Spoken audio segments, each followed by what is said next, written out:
বলা হয়েছে নিচের অনুচ্ছেদ থেকে 5 ধরনের লঙ্ঘন যুক্ত শব্দ শনাক্ত করো এবং কোন প্রকার লঙ্ঘন তা উল্লেখ করো। এখানে তোমরা যদি ভালো করে দেখো এই লঙ্ঘনগুলো ভালো করে খেয়াল করতে হবে তোমাকে।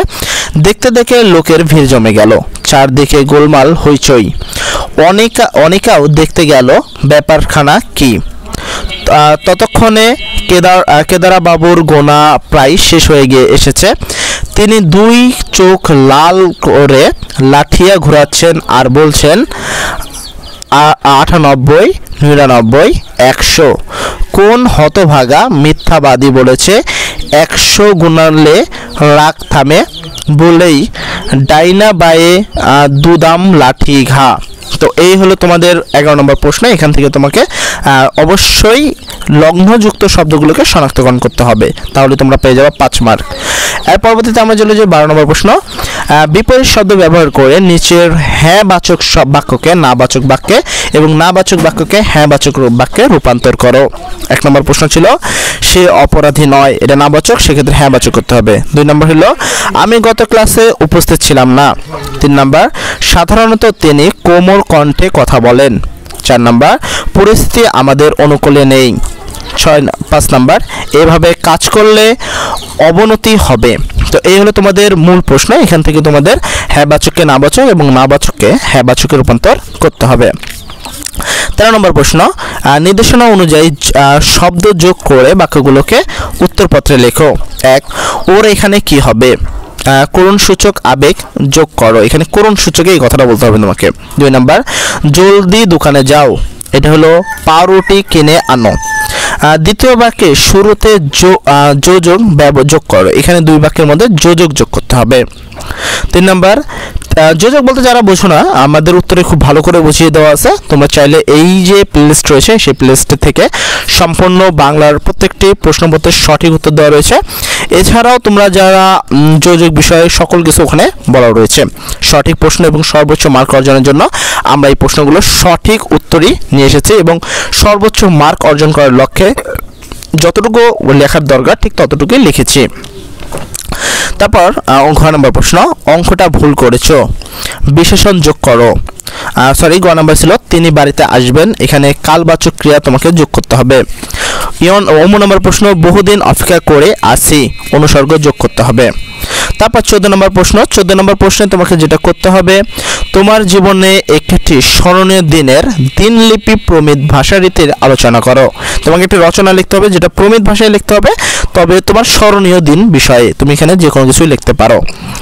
15 নম্বর মনে করো সম্প্রতি তোমার বিদ্যালয়ে একটি বিজ্ঞান মেলা অনুষ্ঠিত হয়েছে, সেখানে আরও 2টি বিদ্যালয় অংশগ্রহণ করেছে। উক্ত বিজ্ঞান মেলা সম্পর্কে একটি তথ্যমূলক রচনা লেখো।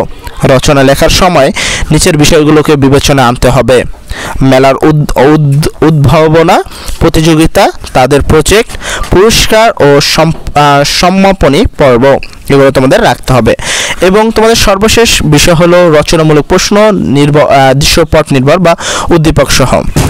তোমাদের সুবিধার জন্য আবারও বলে দিচ্ছি, যারা প্রশ্নপত্র এখনো পাওনি বা উত্তরমালা এখনো পাওনি, এটা শুধুমাত্র একটি প্রশ্নপত্র, এখানে কোনো উত্তর নাই। তবে তোমরা যদি উত্তরপত্র চাও বা উত্তরমালা চাও, সেক্ষেত্রে সোজা চলে যাও এই প্লেলিস্টে, যে দেখো তোমাদের প্রত্যেকটি প্রশ্নপত্রে সঠিক উত্তর কিন্তু দেওয়া রয়েছে। এছাড়াও আরও একটি বিশেষ কথা তোমাদের বলে দিতে চাই, যারা প্লেলিস্টটা খুঁজে পাচ্ছ না তারা ডেসক্রিপশন লিঙ্কে যাও, যা দেখবে একটা প্লেলিস্টের লিঙ্ক দেওয়া রয়েছে। তোমরা চাইলে সেই লিঙ্কের মাধ্যমেও প্রত্যেকটা ভিডিও খুঁজে পাবা যেখানে উত্তরমালা করা হয়েছে। বেশি সময় নষ্ট না করে, বিভ্রান্ত না হয়ে সঠিক উত্তরের জন্য সোজা চলে যাও প্লেলিস্টে। তো চলো আমরা এবার রচনামূলক প্রশ্নটি দেখে যে কোনো 5টি প্রশ্নের উত্তর দিতে হবে তোমাকে নিচের। এবার 16 নম্বর আমরা খেয়াল করি, একটা কবিতা রয়েছে যেটা পড়ে এই 2টা প্রশ্নের উত্তর দিতে হবে। প্রথমে ধনধান্য পুষ্প ভরা আমাদের এই বসুন্ধরা, তাহার মাঝে আছে দেশে এক সকল দেশের সেরা।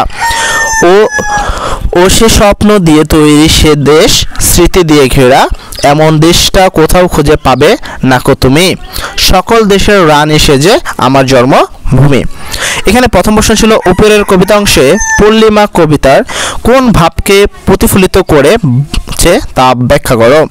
2 নম্বর প্রশ্ন হলো উপরের কবিতা অংশের কাঠামো যেমন উপমা, অনুপ্রাস, ছন্দ, লয় ইত্যাদি বিশ্লেষণ করতে হবে তোমাকে। তারপর 17 নম্বর প্রশ্নের একটা উদ্দীপক রয়েছে, এই প্রশ্ন থেকে তোমাকে 2টি প্রশ্নের উত্তর দিতে হবে।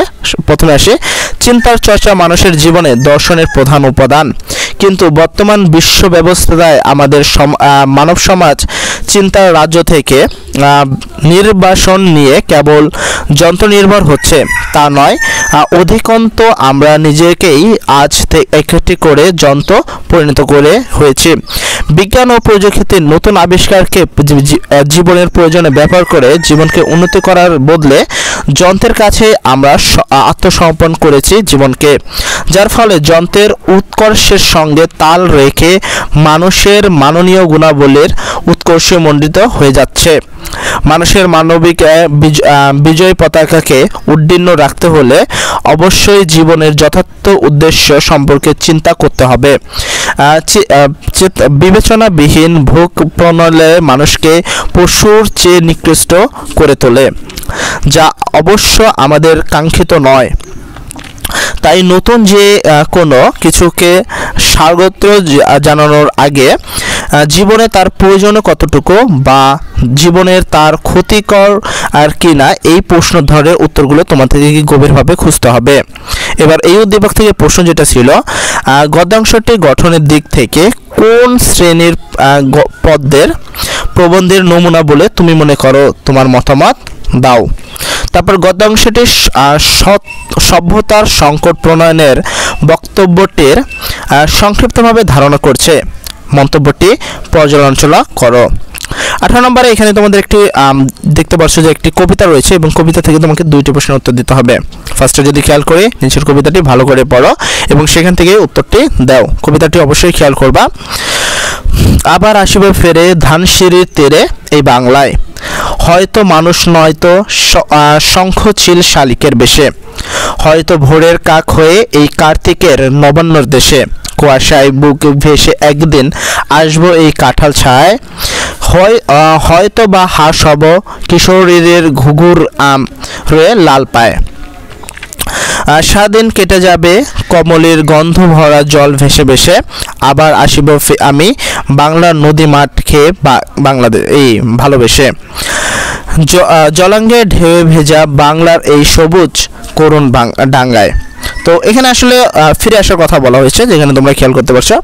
এখানে দেখো বলা হয়েছে কবিতা অংশে কবি ভাবনার সাথে আমি কোনো আগন্তুক নয়, কবিতার কবি ভাবনার যে মিল রয়েছে সেটা মেন কথা। এখানে বলা হয়েছে সে হয়তো কোনো জায়গায় আছে, সেখান থেকে আবারও দেশপ্রেমের কারণে সেখানে ফিরে আসবে।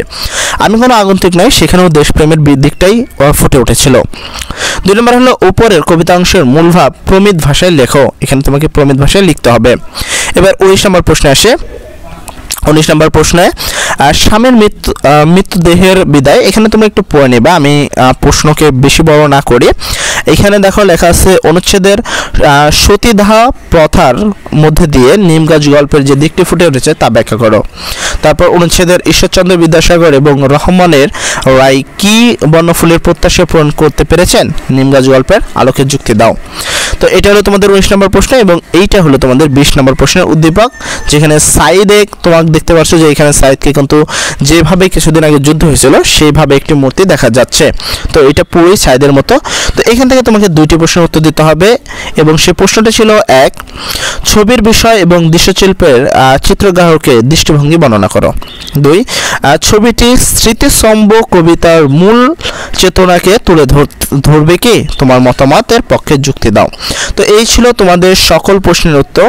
আর এই প্রশ্নগুলোর সঠিক উত্তর যদি চাও এবং সর্বোচ্চ মার্ক অর্জন করার জন্য যে ওয়েতে লিখতে হবে সেই সিস্টেমটা সাথে যদি শিখতে চাও তাহলে আমাদের এই প্লেলিস্টে চলে যাও, দেখো তোমাদের সকল প্রশ্নের উত্তর দেওয়া রয়েছে। এছাড়াও যারা প্লেলিস্ট খুঁজে পাচ্ছ না, আশা করি পাওয়ার কথা, যদি খুঁজে না পাও তাহলে চলে যাও ডেসক্রিপশন লিঙ্কে, সেখানে যা দেখো একটি লিঙ্ক রয়েছে যে প্লেলিস্টের, সেখান থেকেও তোমরা চাইলে এই পুরো প্রশ্নের উত্তর পেতে পারো। সর্বোপরি কথা, সবাই ভালো থাকো। আসসালামু আলাইকুম।